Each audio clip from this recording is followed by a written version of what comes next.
people's kids could be out here murdering someone and someone cares that their kid's gay. Like, you care that your kid's gay when they could be doing the absolute most. Like, why does it matter? The way that we just consume media now, we just don't want these perfect people anymore. And it's crazy because the bigger guests that I've had are always the kindest ones. If you are a person of colour, okay, well, you need to go on One Extra, you need to go on Capital Extra, you need to be on Asian Network, rather than, okay, wait, actually, I could go for Radio 1. People just know, don't waste my time. I don't want to waste your time, don't waste my time.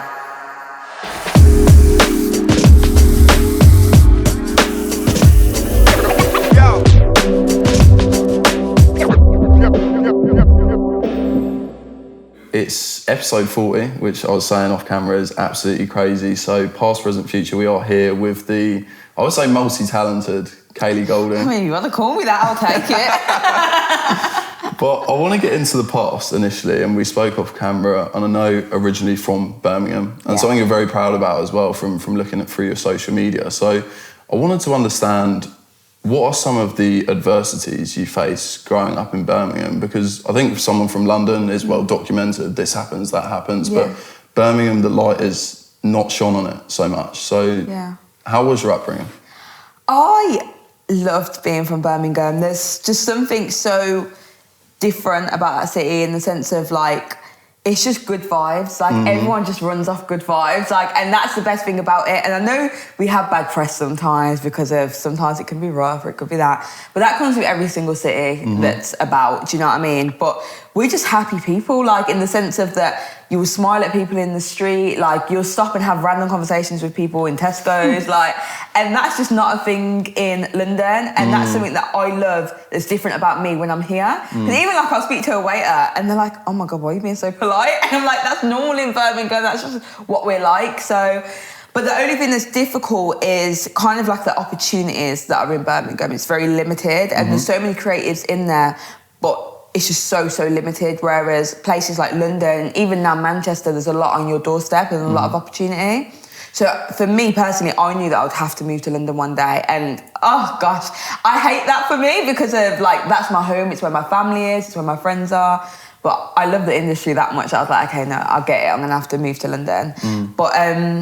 But then I feel like because of that reason, when I came here, like, I was not messing about, because if I'm leaving my family, like, if I'm here to get done what I need to get done. So, but yeah, I love it. I still love Birmingham. I'm there all the time. Why do you think there are such a lack of opportunities, you said? I think it's just that businesses naturally just invest in capitals. That's kind of just what happens. And there's opportunities in different areas. If you're from Birmingham, like, there's a lot of, like, factories and all that kind of thing. But but creatively, there's not much opportunity there, and especially for radio as well, because a lot of companies before, they would have breakfast shows and drive time shows coming out of cities as well. But then by the time, I think I was about 16, 17, where they completely changed that and they said, okay, no, we're going to network all the shows. So, like, Capital, Heart, like, Kiss, all of it is networked and all of it comes from London now. So before there was a few more opportunities, but because of money, it's just cheaper to do everything out of one place. And especially because a lot of celebrities as well are also in London. So for things like interviews, it's just a lot more convenient for radio stations to have all that stuff in London. So it's a little bit of a shame, but things are changing now because a lot of companies, like, especially like TV companies, now like the BBC as well, they're starting to move into different cities because they also understand to have equal opportunities, you can't just be there. And I always say Birmingham's like right in the middle of England. Like, it is the perfect place because it's 2 hours to get to everywhere. Liverpool, Manchester, London. So it's right in the middle. So it does actually make sense for a lot of stuff to come out of the city. So I reckon in the next 5 years, like, creatively, it's going to absolutely thrive. After the Commonwealth Games anyway, it's already so uplifted anyway, so... Yeah, 100%. And you mentioned within your first answer that your family's still based in Birmingham. I did want to ask you a little bit about your family life. Who did you grow up with? So I have my mum. So mum was a single parent. How was that? And then, like, my mum was, like, so incredible that I feel like, obviously you feel, when you don't have a dad around, you naturally feel that loss. Like, that's a normal thing. Like, it's a traumatic thing. Do you know what I mean? But how did you cope with that? I think that I just kept busy. Like, I just kept busy. Like, there's times, like, it affects things like personal relationships and that kind of thing. Because everyone makes jokes about daddy issues, but daddy issues are a real thing. Do you know what I mean? They are a real thing. How would you explain them to someone that's unaware? It's kind of like having a gap in your heart. Like, it's just a piece of you that's missing. Because naturally, like, your parents, like, it's part of you. So to know that you have that part out there that knows that you exist, that isn't making time for you, that is a hard thing to deal with. And it is traumatic. But with that said, it's kind of like you could spend forever being like, oh, I have a dad that don't want me. Or I could be like, okay, I've got a whole family here that love me, adore me, care for me. So it's something that in my teens I struggled with a lot more. But I feel like now I'm like over it. Do you know what I mean? But then that took a lot of like getting to know myself, therapy, going through things and kind of thinking, do I want this man to have more of an effect on me than what needs to be? Do you know what I mean? Can I just get past it, which I have? So, and I have 3 incredible brothers. Like, I have an older brother, 2 younger ones, and a foster sister as well. Wow. And yeah, man, like, we're just a team. Like, my siblings, they're my life. Like, they're literally my world. Like, my older brother lives with me now in London. And yeah, I'm a family girl. I just love them. No, it's amazing. You spoke about that void, and I'm interested about this. And you said affecting personal relationships. So that void that you say is left through the non-presentness of a parent. Yeah. What does that kind of promote in terms of problems in a personal relationship from your perspective? In the sense that you're always trying to fill a void, if that makes sense. So before, like, me personally, I would kind of like leech onto people, whether it be like friends, partners or whatever, and try to fill that void all the time. But I've kind of learnt now to just feel loss. Because before, like, just loss is something that I'd really struggle with, whether it be like a loss of friends, a loss of partners, like a loss of even time. I would just really struggle with loss. So it's kind of me assessing that and being like, actually, no, it's okay if that person walks out of my life. Like, it's fine. That's okay. I haven't got to then try and fill that void with something else. How long did it take you to get to that place where you understand it and you can recognise and get past it? I would say only like the past maybe 2 years. I've really like been like, okay, no, it's okay. And even like it's only this year that I fully like indulged in therapy properly. Because before it's kind of, I was like kind of like going through things and on my own self journey myself. But this year I was like, no, okay, I'm going to go to therapy and just make sure that it's all put to bed now. And obviously when I say put to bed, it's always going to be there. Like, I'm never going to not be upset about it, but I can stop how it affects how I act with other people or how I view the world. No, it's amazing. I wanted to go into it, and I always ask about family, and unfortunately, I'll be honest, a lot of the people that I speak to, it's a similar situation as well, so I always like to kind of get the relatively different little coping mechanisms from each person to hopefully help the people that are watching and listening, so I appreciate you going into it.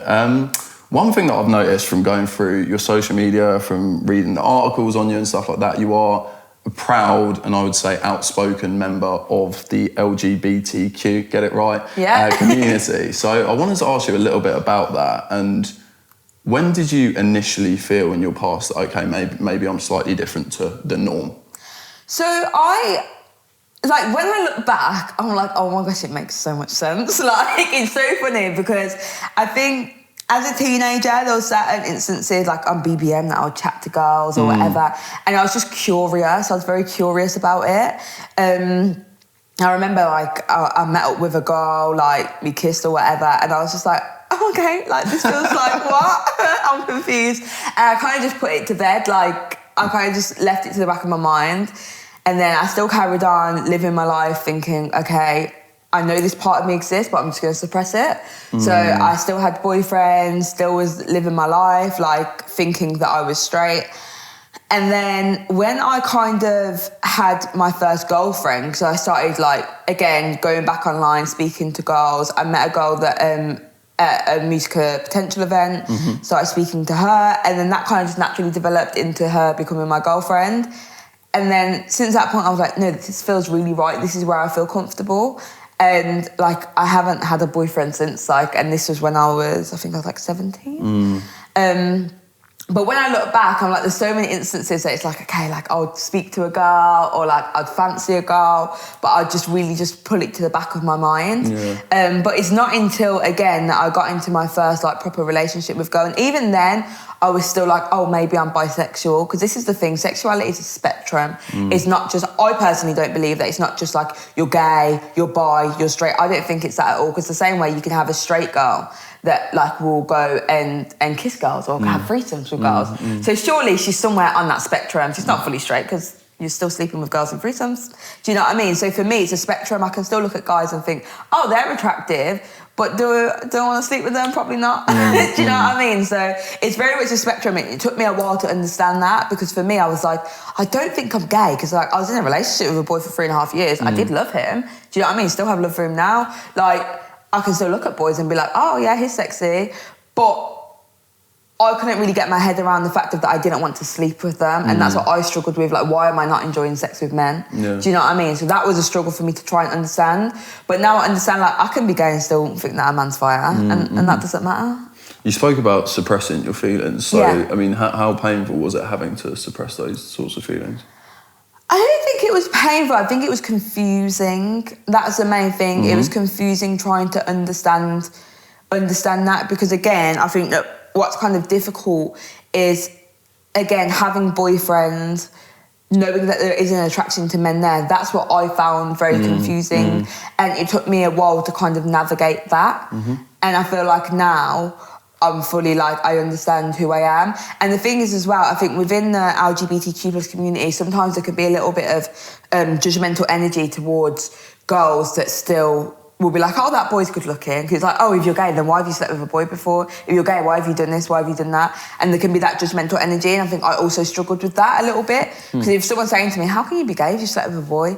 I'm like, oh, wait, am I gay? What am I? Who am I? But then also, it doesn't actually matter. I don't have to be anything. I can just say I'm part of the community and that's who I am. So it's kind of understanding yourself, but that also comes again with age. Yeah. Do you know what I mean? And maturity and life experience. Yeah, 100%. And I still need more life experience. I'm only 24. Yeah, but yeah. I've learned a lot. Over the past few years, like I've learned a lot about myself. Yeah, no, 100%. It's inspirational. And to talk about, I think one thing that's really interesting, and when I had the conversation with London the Plug, it was about speaking to her parents, speaking about people that are close to her and essentially coming out. And I wanted to understand from your perspective, what was the perceived reaction of you coming out and what was the actual reaction? Because I think sometimes they're two very different things. Sometimes they can be different. To be honest, like, because my older brother's also gay, like, I already had... Like, I knew that my family was just chill. Like, my mum's very much a person that I want you to be happy. Like, and my mum says it all the time. She's like, people's kids could be out here murdering someone and someone cares that their kid's gay. Like, you care that your kid's gay when they could be doing the absolute most. Like, why does it matter? So I knew that things would be okay. But for me, I still didn't want to come out. Like, I accidentally got baited out. Like, I baited myself out on accident. I didn't come out. I didn't do the whole coming out thing. But... like, they didn't care. They was just more confused as well because I was also confused. So they was like, Kaylee, are you bi? Are you curious? Like, what is it? And I'm like, I don't know. Like, I don't know what it is. So even, like, now, my mum will be like, Kaylee's Kaylee. Like, Kaylee's just Kaylee. Like, my family just don't care at all. And then even part of me as well was like, oh, I wonder whether my dad cares. But apparently it's got back to me that he knows about me and my brother and he don't care. But then also I'm like, it doesn't matter if he cares anyway. Because obviously there's a little bit of stigma behind like Jamaican culture and being gay. So I was just like, I wonder what they think. And I did always used to think, oh, if he was around, would me and my brother be so open about who we are and so just like explore who we are and how we are now? And maybe we wouldn't. So maybe it's a good thing that he wasn't around. Yeah, that's an interesting concept, isn't it? Because you were talking earlier about instead of viewing it as if you've lost someone, you have all these amazing family members over here and putting a positive spin on a negative situation, and potentially that's another instance where you can do the same. So I wanted to talk to you obviously about presenting, DJing and stuff like that. When did that come into your life?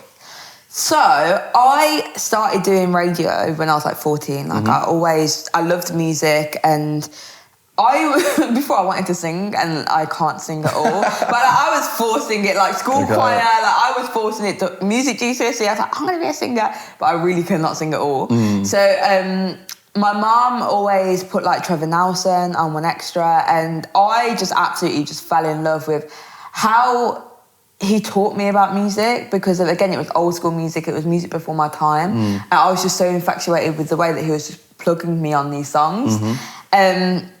So I loved it, and then me and my cousin was kind of looking at work experience, because you know when you're in school you have to look for work experience. So, and then there was this opportunity to do radio experience at something called Base FM. So there's a company in Birmingham called Punch Records. They do loads of music stuff, and they was putting up a festival site called Base FM. So I applied for the work experience there. I was like, as I said, 14, and it was always production at that point. So I was like, no, I'm going to be a producer. That's what I want to do. And then from that point, just kept going to networking events, kept volunteering wherever I could volunteer. Just went to college, studied radio at college, and then come here for university. And all throughout that journey, it was always production. However, somewhere in my soul, I feel like I knew that I wanted to be a presenter a little bit, but I was insecure about it. Why? Because I had my lisp, my accent, I was just like, there's no one with this Brummy accent, because it was so strong then. My accent's so much weaker now than what it was when I was in Birmingham. So I've been in London for like 5 years now.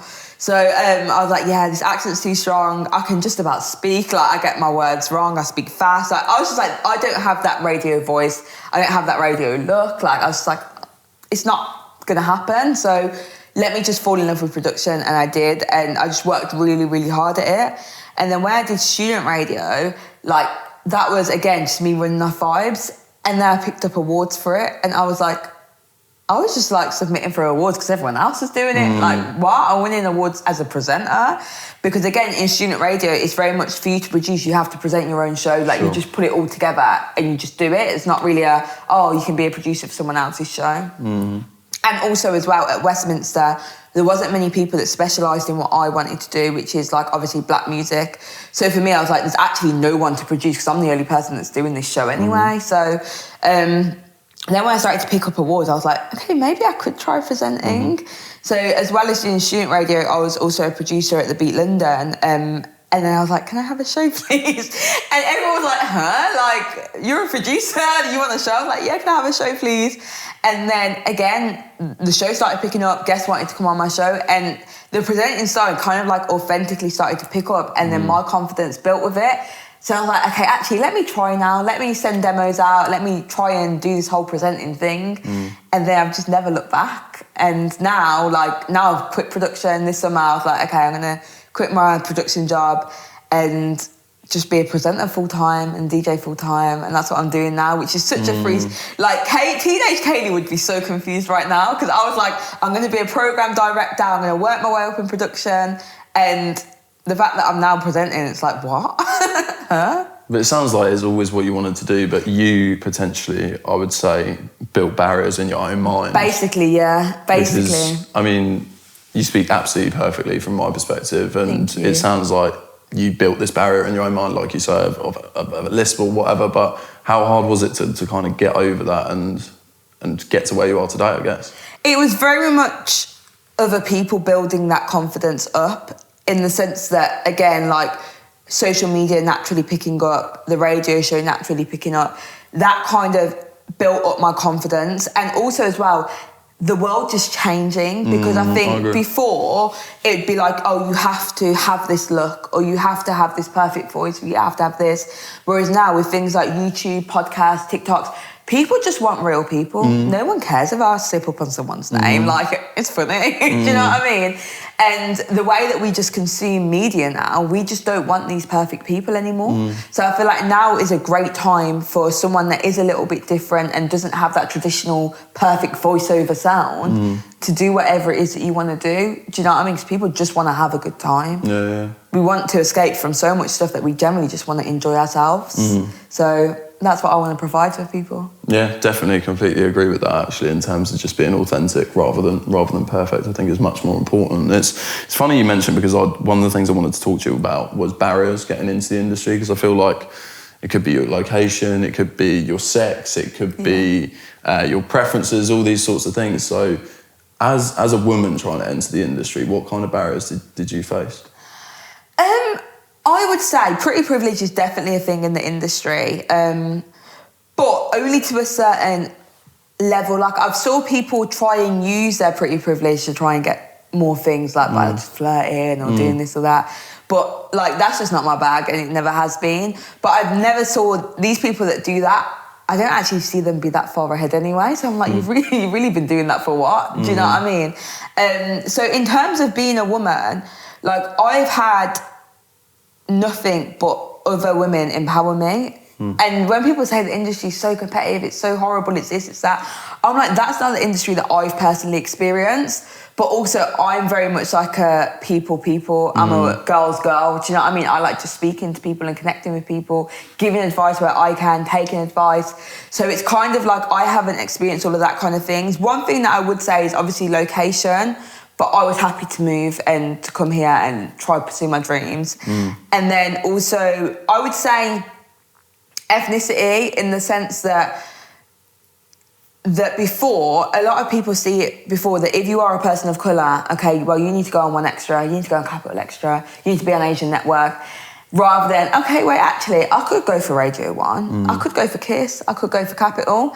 And I never even looked at these stations until I won the Student Radio Award and then got scouted for the Radio 1 talent search and doing cover shows on Radio 1. And then when I was doing this cover show, I was like, hold on one second, I'm still playing all the artists that I love because so much black music is in the charts.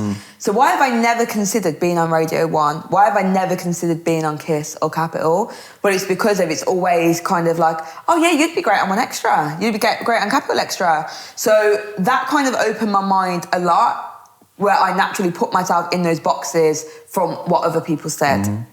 So I think that's a big thing, and that's why I say to a lot of people, well, why couldn't you be on a mainstream station? You don't have to be on a specialist station because they're still playing our music everywhere anyway. So why does it matter? So that was really important for me. And then also as well, I think a big part I'm trying to think of the right word to say it. Basically, there's a certain word for it, but the income that you have at home, what's it called again? I can't remember. But anyway, people's financial background at home, that plays a big part in the creative industry because you need money, because a lot of the industry is volunteering for a very long time until you get into a certain position. And I think that when I see people that naturally come from privileged backgrounds and they can be like, oh yeah, I'll volunteer 5 days a week, full time. I'm like, what? Who's paying your rent? And it's like, oh, my parents are paying my rent. I'm like, I can't do that. So I think that plays a massive part. Me personally, I got a scholarship to go to university because of I worked really hard in college to get 3 A stars in media, broadcasting, film, and all of that good stuff. So I managed to get a scholarship. Without that scholarship, I wouldn't have been able to volunteer at the Beat, to then get a production job at the Beat, to then get a radio show. So with me, it's kind of you do definitely need money to start out in the industry. And it's so crap, it's so crap for a lot of people. Because again, if you don't have money, you can't start. Even things like you need to have a laptop. If you don't have money to buy a laptop, what now? So that's kind of hard. What's great now is that if you have a phone, you can do a lot of great things with just a mobile phone now. But that does hold a lot of people back in the industry. And that's why when you go into these big organisations, everyone looks the same. But now a lot of these organisations have agreed no more free work experience, no more free internships. We have to pay you to be here. And that's a very important thing because that opens up opportunities way more than what people realise. And the same with the lack of diversity in terms of ethnicity in buildings. Stats already show that you're more likely to be an ethnic minority if you're from a low income background. So the stats already show that. So if we know that there's a problem with volunteering in the industry, and you're moaning that you have a lack of diversity, it's because you need to pay people to be there. But the industry's definitely changing, and that's what's exciting. And I think a lot of people that have a lot of stuff that could have held them back made it through, so that shows that it is possible.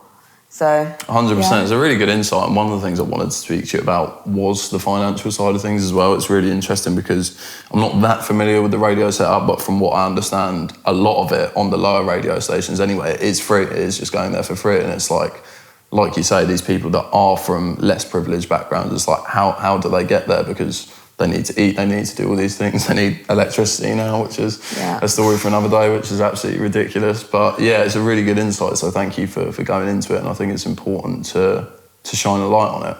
I wanted to ask you a little bit about your interviews and what you're doing today. So obviously you're doing amazing things, and I was going through your portfolio, Blast, Gets, Kalani, like the list is endless. Obviously I could go on, but I wanted to ask you, what's your worst ever interview that you've conducted? Okay, I'm not going to name names, but I did have one interview that I was so excited for, and he was such a waste man. I was like, wow. And the thing is as well, what I hate is when people come on and they know they're there to do an interview, so don't act bougie because you're there to promote yourself. You're there to just have a conversation. But he was just doing too much. Like, even I was like, oh, do you want water? He was like, I don't trust the water you're giving me. I need to follow you to the kitchen. And I was like, babe, what? What? And you think I'm going to spike you? Like, what? And then just giving like one-word answers in the interviews. Even when we was outside taking a picture, like it was a big group picture, and I literally was just like trying to get into the picture. He was like, why are you backing up on me? I was thinking, babe, I'm gay. I definitely don't want to back up on you. Like, it's fine. It was just doing a lot, just way too much, just comments to make me feel uncomfortable. And there was just no need. And at this point as well, like, I was very much still up and coming, just trying. And I was just like, wow. And it's crazy because the bigger guests that I've had are always the kindest ones. Wow. But it's because they're more experienced, I would say, and they know that they're there to do a job. So anyone that's like the big international guest or even like the massive UK artist, like, I've never had a bad experience with them. It's always the ones that are more like the medium level. It's never the up and coming. It's just when they're a bit gassed. They're a bit gassed off getting a little bit of industry recognition now. But I've only really had that like once or twice. But now, like, people just know, don't waste my time. I don't want to waste your time. Don't waste my time. Like, let's just have a good interview and let's just get on. Do you know what I mean? That's the most important thing. Let's just get on and have a good time.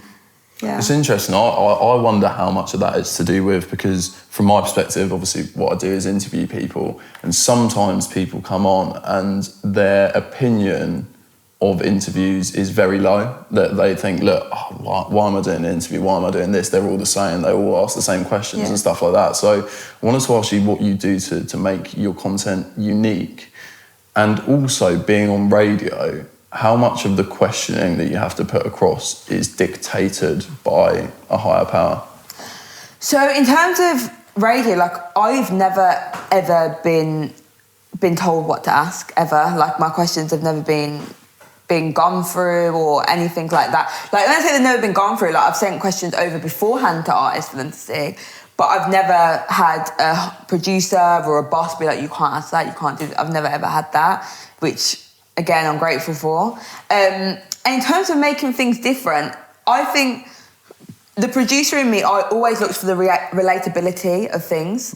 So, yeah, we're here to talk about music, or if you're an actor, about a film or whatever it is. But if there's something that you're saying that I can take out and we can talk about something that a normal person can relate to, then let's go in that direction. Because for the listener, they might not be the biggest fan of this person. They might not even know them. But if we're talking about something that's relatable, like, I don't know, like dancing in carnival or relationship stuff or even just TV stuff that's actually relatable to them, and that's better. And then on top of that, it's something that the guest probably hasn't spoken about in a very long time either. So I think that's always really important, because again, one thing that you want is for things to be equal across like views, listenership and all of that. You don't want it always to be dependent on the guests that you have, because of then it's just like, well, it's not you that's doing a good job, it's just the name that you've got. And I think what's important, again, is just making sure that everything's relatable. There's content in everything. Yeah. Like literally everything. So, yeah. Really good answer, really good answer. I did want to ask you a little bit just about the present in general. So what are you focusing on? What are you working on at the moment? So at the moment, like, as I said, I quit my full-time job as a radio producer in July, and now I'm just focused on bookings, just being busy. So obviously I had my radio shows, they're consistent, and then just lots of DJ bookings, like I've been DJing a lot, so that's been a lot of fun. And again, just making content that I enjoy making, and that's the most important thing. And now I have time, which is really weird for me. Like, I actually have time. So I get to edit things that I want to edit, passion projects, putting on events that I want to put on. And before, I could do it, but I couldn't really enjoy the moment. And that was the thing, because I was that busy that I wasn't enjoying the moment. Whereas now I really can just enjoy. So it's great, it's fun, it's exciting. I can travel more, spend more time with my family. But it's so mad because, like, when you get to a certain stage, like, if I'm honest, not a lot of people talk money, but when you get to a certain stage and a certain level, and I've still got so much more growth to do, but it's kind of like one DJ booking can be equivalent, depending on where I'm DJing, can be equivalent to 2 weeks working a production job. So it's so mad. Like, I did a whole week of Commonwealth Games. I was like, really, I could not work for the rest of the month now. And that's just so crazy to me. Like, it's so mad to me. But it allows me to actually enjoy life again. Do you know what I mean? Rather than just trying to cram everything in. Because you know how I said earlier about even dealing with a loss of time? Before, I'd be like, I'd feel guilty if I wasn't doing something. But I've learned to now just to enjoy my time. And if I want to just rest today, I'm going to rest. Whereas Kaylee 6 months ago would not rest. So now, yeah, just bookings and enjoying life. How satisfied are you on a scale of 1 to 10 with where you're at right now? Do you know what? I am really happy with where I'm at the moment. Before, I'm always someone that would always look to the future all the time, be like, well, what's next, what's next? But again, if I went back to teenage Kaylee and I told teenage Kaylee, this is what I'm doing, she would be gagged. Like, she'd be like, what? And on top of that as well, I always set myself like one goal at the beginning of each year. And then if I manage to reach that beforehand, I'll kind of agree to myself that I'll take the rest of the year to just enjoy the level that I'm at. So last year it was like, oh, I want to be on a mainstream station. Then I got my show on Kiss Fresh in the June. So I was like, okay, for the rest of the month, just enjoy the fact that you're on Kiss Fresh. Like, you've wanted this so bad, you're here now. And the same, this year I was like, I want to present and DJ full time. I've done it in July, so I'm like, okay, I'm not going to put too much pressure on myself for the rest of this year. I'm just going to enjoy the fact that I get to do this full time, because not everyone gets to do that. Yeah, it's true. So it's took me a while to live in the moment, but I found that that's the best way to do it. Just set that one goal for the year, and then once you reach that goal, then you can enjoy for the rest of the moment. So to talk about the future, what are you thinking for your goal for next year? For next year, I definitely want to look into TV. Okay. That's an area that I definitely want to look into next year. How natural do you think that progression from radio into TV is? Because you see it with quite a lot of people, don't you? Like Maya Jama, etc., and different people. Like, do you think that's always a goal for a radio presenter to be like, look, this is my stepping stone to TV? I think not all the time, because of a lot of people that do radio, like, they're radio geeks. Like, I'm a radio geek. Like, all my other radio friends, like, we're actual geeks.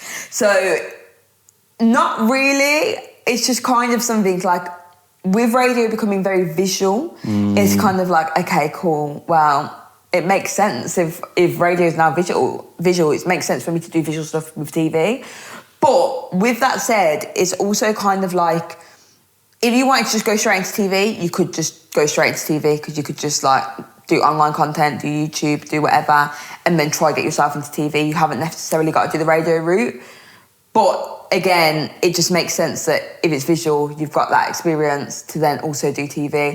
And people only see it as a stepping stone. You really see it when they then leave radio. If they then leave radio, then I don't think that radio was their be-all or end-all. But people that stay on radio, it's because they love radio. Because there's more money in TV as well. So you wouldn't stay on radio unless it is because you generally 100%. Also love it. Do you know what I mean? Took me a while to get that out. No, it's a good answer. For the future from like a personal perspective. Yeah. So like family, house, what's the goal there? I want to move back to Birmingham. Really? Like, yeah, not yet, because I think being in my 20s in London is a lot of fun. Like, there's a lot of events, like, it's sick. But eventually, I would love to move back to Birmingham, buy a house, have children, do all that, and be at a stage where it's like, okay, I can just commute to London to do this, or I could do whatever. And things are a lot more flexible now anyway, like in terms of you can record radio shows from home if you need to. So, and also there's even like studios everywhere. So before, the studios would be there, but they wouldn't really use them. Whereas now, like if I wanted to, I could say, oh, Kiss, like you have, Bauer have a studio in Birmingham, can I do the show from there? So technology's kind of changed things now. So the aim definitely is to one day move back to Birmingham. Not yet, but one day. For sure. Very good. And final question from me. I ask everyone this, to be fair. So, legacy. What would you like your legacy to be? I have a dream of doing something in Birmingham that allows people to not have to leave Birmingham to be a creative. Yeah. So that's what I really want. That is something that later on in life I definitely want to do. Whether that be a radio station, whether it just be a creative hub, whatever it may be, just something that people can really hone in on their craft and see that they can do it, and eventually be in a position that people can do it from Birmingham. That's what I'd love. Good answer, and it ties into earlier you saying about the lack of opportunities there and you fixing that problem. So it's inspirational. So that's everything from me. I need to extend my gratitude. Honestly, it's been amazing speaking with you. I think there's a lot of insight in there and inspirational pieces. So thank you so much. Oh, thank you for having me. You've been great. No worries at all. Actually, I need to ask you to nominate someone. Oh, okay. So it can be anyone. So just to give you a bit of time to think, it could be another DJ, it could be a radio presenter, a manager, an artist, like anyone involved within the industry, the spectrum. Who would you like to see have a similar conversation? Oh, let me have a think. Do you know who I think is full of absolute gems? Is my boss at Kiss, Rebecca Frank. Okay. She is full of gems. Like, she's absolutely incredible. So she, before, was a producer at One Extra, was there for a very long time, then moved to New Zealand and did radio there, and then come back and is now the head of Kiss. But she's just full of gems and wisdom, and yeah, that is someone that I think you'd have a great conversation with. Okay, let's see if we can make it happen. Nice one. Thank you so much. No worries, thank you for having me.